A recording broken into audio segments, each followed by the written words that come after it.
안녕하세요. 행복공방 대표 김태호 코치입니다.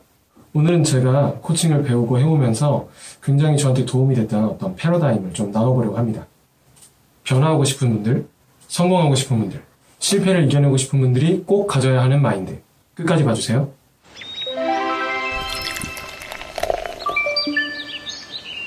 제가 코칭을 2010년도에 처음 배우고 지금까지 해왔는데요. 하면서 사람이 변화하고 성장하는 모습들을 많이 지켜봤습니다. 물론 저 자신도 좀 많이 성장을 경험을 했고요. 그래서 그런 성장을 위해서 가장 발판이 됐던 어떤 마음가짐, 패러다임을 말씀드리려고 합니다. 가장 먼저 첫 번째, 미래지향적 사고를 가져라. 굉장히 흔한 이야기 같죠? 많이 들어본 분들도 계실 거예요. 그런데 정말 그렇게 살고 계시나요? 기본적으로 인간은 완벽하지 않아요. 그래서 항상 실패하고 또 그를 통해 배우는 성장 과정 속에 있는 거죠. 즉, 우리는 살면서 실패를 경험할 수밖에 없습니다. 그것이 큰 실패든지 작은 실패든지 말이죠. 이렇게 실패를 경험했을 때 미래지향적인 사람과 그렇지 않은 사람들 사이에 차이가 드러납니다. 먼저 미래지향적이지 않은 사람들을 먼저 한번 예를 들어볼게요. 실패를 경험했을 때 그들의 시선은 대부분 과거에 있습니다. 이렇게 했어야만 되는데, 또는 이것만 그렇게 됐었다면, 그런 생각 끝에 결국 찾아오는 건 자괴감이죠. 그런 감정은 지금 이 상황을 좀 더 호전시키는데 아무런 도움이 되지 않습니다. 우리가 다음 행동을 하기 위한 동기유발이 되기보다는 오히려 발목을 잡는 편이죠. 그러면 미래지향적인 사람은 어떻게 할까요? 미래지향적인 사람은 실패를 경험했을 때 다음과 같이 생각합니다. 어떻게 하면 똑같은 실수를 반복하지 않을까? 지금 우리가 가야 할 방향은 어디인가? 이러한 생각은 상황을 결국 호전시킬 수 있는, 바꿀 수 있는 그런 방향으로 생각을 이끌어갑니다. 적어도 자괴감이나 우울감에 빠지지 않게 도와주기 때문에 다시 동기를 올릴 수 있는 그런 발판이 되어줍니다. 자, 그러면 두 번째, 해결책 중심으로 생각해라.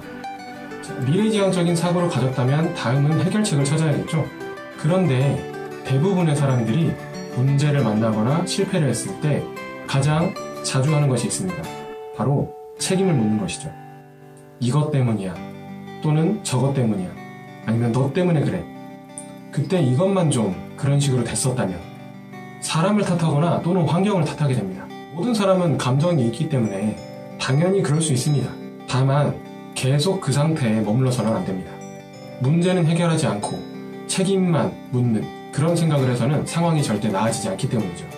결국 무언가를 잘하고 싶다면 생각해야 하는 것은 해결책이나 다음 대안입니다. 어떻게 보면 책임을 묻는 사람은 결국 과거지향적인 생각을 하고 있는 사람인 거죠. 최근에 제가 어떤 영화를 보다가 떠올랐던 문장이 하나 있어요. 항상 차선책이 존재한다.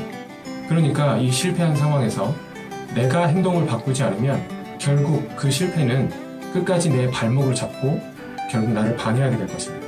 여러분이 어떤 주어진 상황 속에서 최선을 다했지만 다른 여러 가지 상황들 때문에 잘 안 되셨나요? 그렇다면 차선책을 생각하고 다시 시도하세요. 그것만이 나의 상황을 또는 나를 바꿀 수 있는 유일한 방법입니다. 세 번째, 과거의 실패에서는 교훈만 찾아라.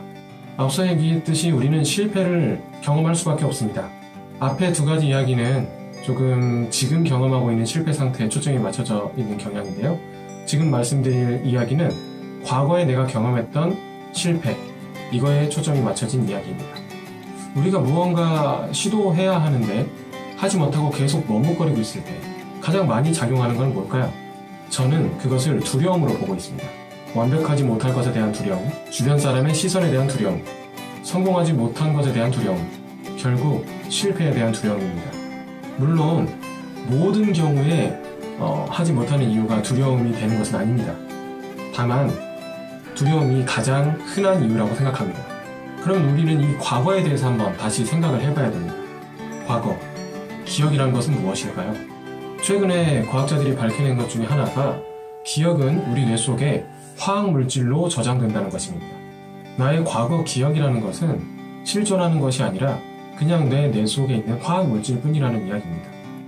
또한 과거는 이미 지나간 거기 때문에 누구도 바꿀 수 없는 거죠. 우리가 바꿀 수 있는 것은 현재의 행동이고 그를 통해 미래를 바꿀 수 있는 가능성이 높아집니다. 하지만 이 실패했던 경험들은 어떤 형태로든, 특히 두려움의 형태로 우리의 발목을 잡습니다. 그러면 대체 이 과거란 놈을 어떻게 해야 될까요? 제가 제안드리는 것은 과거의 실패 경험에서 교훈만 가지고 오라는 것입니다. 성공했던 경험에서는 성공의 이유, 성취감, 그때 내가 느꼈던 에너지, 나를 움직인 동기 등 나를 성공하게 만들어준 것들을 기억하세요. 대신 그때 주의해야 될 것은 그 성공의 감정에 취해서 자만에 빠지면 안 됩니다. 그리고 무엇보다 실패했던 경험에서는 그 실패가 나에게 주는 교훈을 기억하세요. 실패의 감정에 빠져서 자기 자신을 패배자로 볼 필요는 없습니다. 실패해서 교훈을 얻고 다른 방법으로 다시 시도를 한다면 그 실패는 더 이상 실패가 아니라 실험이 됩니다. 그리고 실험은 발견을 이뤄내겠죠?